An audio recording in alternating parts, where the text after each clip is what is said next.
Bismillahirrahmanirrahim. Assalamualaikum warahmatullahi wabarakatuh. Uronyo nak uro wafud tidro raja yang lepah musuhu banti gom dunia, Sultan Iskandar Muda. Yang wafud ge ba 27 uro bulan Desember 1653. Bah tadfi ka lebih ni ba lerto tun ge kagu waba Allah Subhanahu wa taala. Gopnyan mantang sabi tak ingat. Gopnyan nak sidro sultan yang tak carang dalam bidang politik. Tak gagah dalam pertunang rawa. Bijaksana dalam cok penutuh serta tak adil dalam pegat penutuh hukum. Sehingga bahawa gopnyan mat kerajaan negara Aceh, dia takun sebagai masa-masa mung di negara Aceh. Gitanya yang hudib bawatnya gitanya yang hudib bawatnya wajib tamurno sejarah hudib Sultan Iskandar yang tat mulianya hanjir tapu tua sejarahnya pakriban gitanya kalian sejarah masa muhnya yang dia takun hana mutidro raja lain dalam dunia yang na lagi droh nunyan bak masanya hanya nak yang wajib gitanya depu dan wajib tapu hudib lagi yang kali ke kubah kitanya bahawa teronuh nyanmat kerajaan negara Aceh ge pelindung dan ge peluah kuasa politik ban Sabah Pulau Sumatera, Kalimantan Barat, Selat Sunda, sampai teruan Semenanjung Malaya. Sejarahnya hana le jipurno ke kitanya jinong oleh penjajah Indonesia Jawa.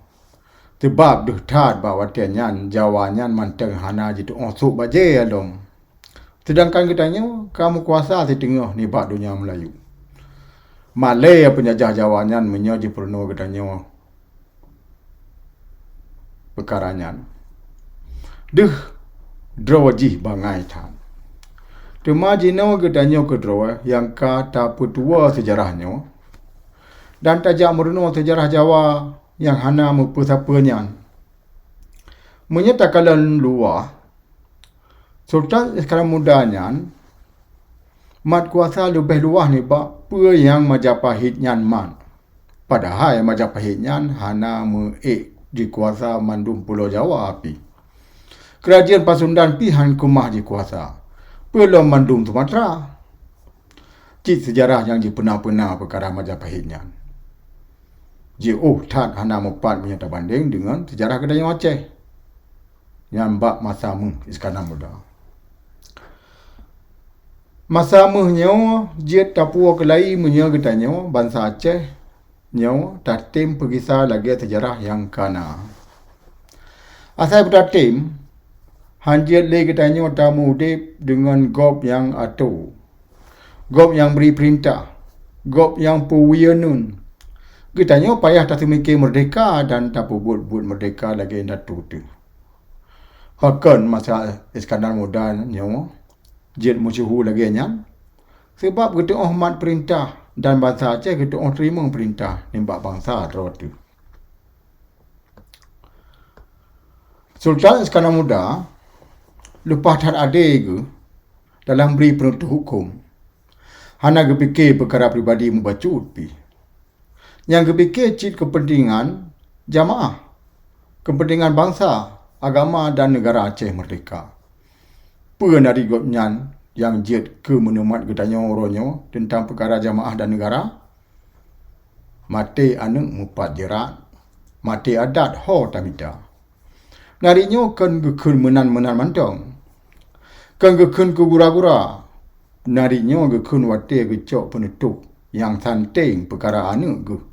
Yang kagak pegat salah dengan Tidro Sambino Bentara Negara Aceh Merdeka.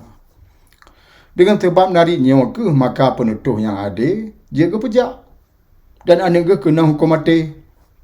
Penutup hukum yang ada lepas na dan hana membacut pi pertimbangan perkara pribadi di sini. Hanya melainta dengan apa yang kejadian orangnya. Mandum kagak mempertimbang perkara pribadi-pribadi. Dan perkara jamaah mutamah hancur hana muji pakau membacut pi. Jet ke hana Malaya le Jit ke hana male-ale dimerakan dengan musuh.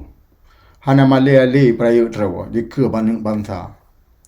Hana le tengok puyum drawa dan pelemah gah sabi bangsa. Dengan musuh Jawa dengan musuh Jawa deka wajib pelemah ka. Bertam megak-gak sabi bangsa. Dan berkerah cekang dengan musuh yang deka. Waktu kita nyopi ingat urus sekarang mudanya, mulai uronyo, kita nyopi merenung kelai sejarah negara Aceh yang benar. Tapi kisah kelai adat yang megah. Daulang kelai buat yang gagah. Penuh kelai pendidikan Aceh yang cedah. Buat kita nyopi akan lebih mudah. Menya bangsa Aceh nyopi jadi orang semikir yang jeroh melupa. Hana buat yang susah. Menya kita nyopi mandum tak timpapa. Ketua Majlis Gam Pusat Ulun Tunku Musanna Didero. Assalamualaikum warahmatullahi wabarakatuh.